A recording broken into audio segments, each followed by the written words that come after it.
A sharp knife cuts the throats of two black sheep, draining hot, steaming blood into a shallow dirt trench. Around the pit, thousands of screeching ghosts swarm forward, desperate for a taste. The danger is absolute. One mistake means never going home. The man holding the blade is Odysseus, a Greek king stranded at the literal edge of the world. He didn't come here for glory. He came because he was hopelessly lost at sea and running out of food. Navigating by the advice of a local witch is, I suppose, rarely a sign of a well-organized military campaign. If I'm honest, it usually means you've completely run out of sensible options. I've never consulted with a witch, but I've felt that desperate pull myself, the urge to look anywhere, just to find an exit. He sits on the cold rocks, his iron sword drawn, resting across his knees. For 10 years, this piece of metal was used exclusively to end lives. Yet here, in a world where nothing is solid, it is the only thing keeping him alive. A sword cannot cut a ghost, of course. He isn't holding it to destroy the dead.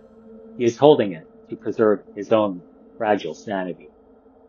If he lets the wrong spirit drink from the trench, the grief will paralyze him, leaving him stranded in the underworld forever. As the shrieking crowd of shadows presses closer, one face materializes that makes his breath catch. It is his mother.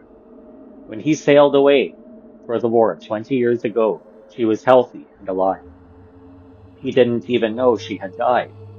She reaches out with weightless, transparent hands, her hollow eyes begging for a sip of the blood so she can remember her son's voice. We expect a legendary hero to fight monsters with his weapon, but the real test here isn't physical courage. The true cost of his survival is absolute emotional cruelty. He has to use the flat of his blade to push his own crying mother back into the shadows. The law of the underworld is rigid. The dead remain mindless whispers until they drink. Odysseus needs the blind prophet, Tiresias, to drink first so he can get the map back to Greece. If his mother drinks, the prophet won't have the strength to speak, and Odysseus's entire crew will perish at sea. He is forced to stand guard over a pool of blood, forced to bring pain to his own mother, just to save his own skin. It is agonizing, clumsy work. When the prophet finally arrives, he drinks deeply from the trench and delivers the long-awaited map. But the mystery of the route is immediately replaced by a far more brutal reality. The prophet reveals that even with the map, every single one of Odysseus' men will die before they ever see home. The map he risked his soul to find is useless to the men sailing with him. The prize of survival has been stripped of its honor. Odysseus finally lowers his sword and allows his mother to drop to her knees and drink. As the blood gives her back her voice, she tells him the truth. She didn't die of disease. She died of a broken heart, waiting for him to return. He tries 3 times to throw his arms around her, but his hands slide through her like smoke. The sword that protected his life could not protect his heart from breaking.